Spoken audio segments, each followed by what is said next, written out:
I love crime dramas. Now, even though I didn't know anything about it, I was really excited when I found out that Netflix was going to release their original film, Mrs. Serial Killer, on May 1st. I mean, just from the title alone, it really sounds like something I'm into. Is she the wife of a serial killer? Is she a partner serial killer? I don't know. I didn't know what to expect going in, so I was intrigued to say the least. But should you watch it?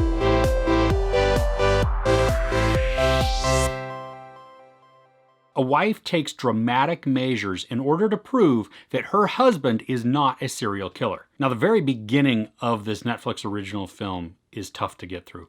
I mean, right off the bat, it's cheesy. You have this dialogue between a protagonist and an antagonist, and it just doesn't flow. Now, sometimes things are a little rough at the beginning, and they smooth out and they even out. And so I was hopeful still. I mean, I was like, oh, that's a little cringeworthy, but let's give it a chance. Let's see where this goes. I mean, in that interaction of the opening scene, there is just an extreme amount of bravado. And we don't really know where it comes from because we haven't been introduced to the characters. We're just seeing them for the first time.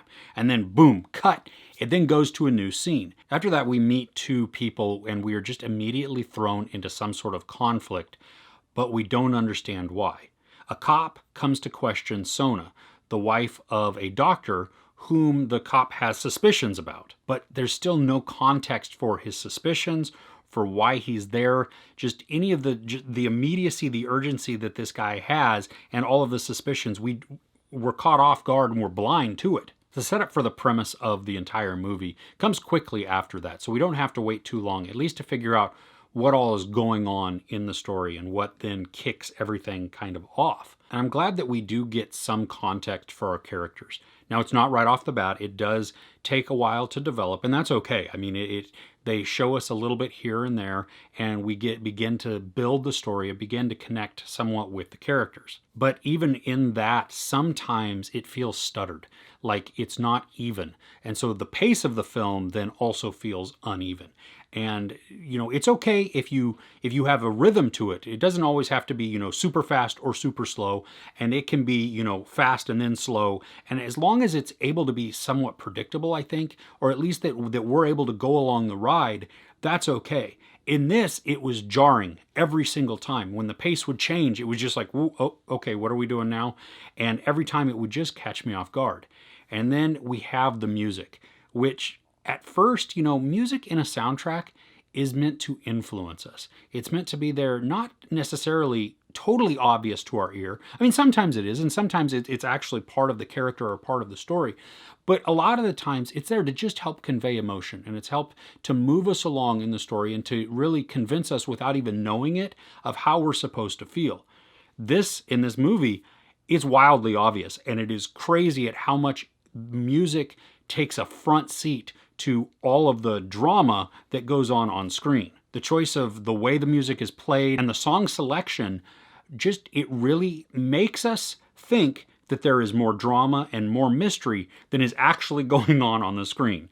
So our brain and our emotions, because we're hearing this music, say, ooh, something is about to happen. There's some tenseness to this. There's some intrigue. There's something I should start to feel maybe a little anxious or, energy-wise is raising.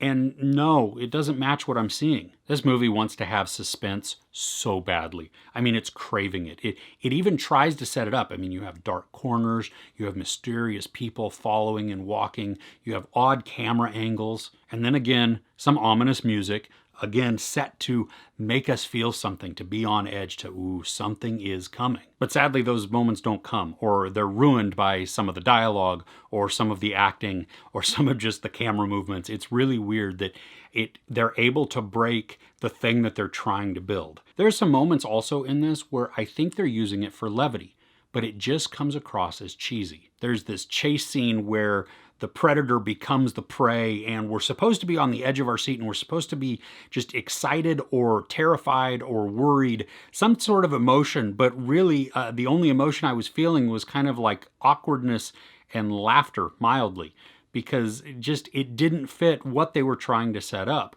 And then they would add in some like slow-mo kung fu type moves into this, and that didn't work either. It was a really odd combination of the things that they would do. But one thing that I liked is the use of color.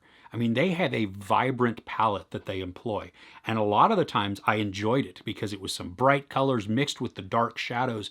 And so it would cause this off hue. And it was really cool. So I did enjoy that part of the movie. There's a mystery to the story, and we're supposed to want to try and figure out who did it. I mean, we have a perpetrator, and then we have a wife who is doing something to prove that her husband is not that perpetrator. Well, then who is the real perpetrator? Unfortunately, though, by about the middle of the movie, I didn't care. I didn't care if they figured it out. It didn't really matter to me because I had lost all interest in the characters. The movie itself, has some camp to it, and that would have been okay, but I don't get the sense that the actors knew how terrible the film was that they were in. I mean, had the film known it was bad and then taken advantage of it, I could have been fully on board. I could have really enjoyed this. But it didn't. It was taking itself too seriously and really trying to amp up this intrigue and this tension and urgency when it really wasn't there to begin with. Really, the only suspense that this managed to produce in me was how much longer I had to endure watching it. And you know what the scariest part of the movie is, really? Is that they set it up for a sequel. Oh, no thank you.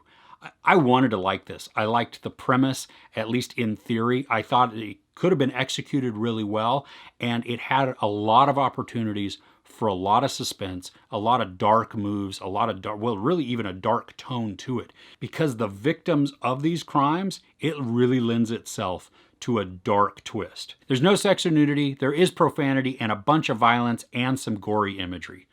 I give Mrs. Serial Killer 1 out of 5 couches. So what is the worst thing that you have watched lately? Let me know in the comments below. If you enjoyed this review, please give it a like. Also, don't forget to share and subscribe. I'm Chris. This is Movies and Munchies. Thanks for couching with me.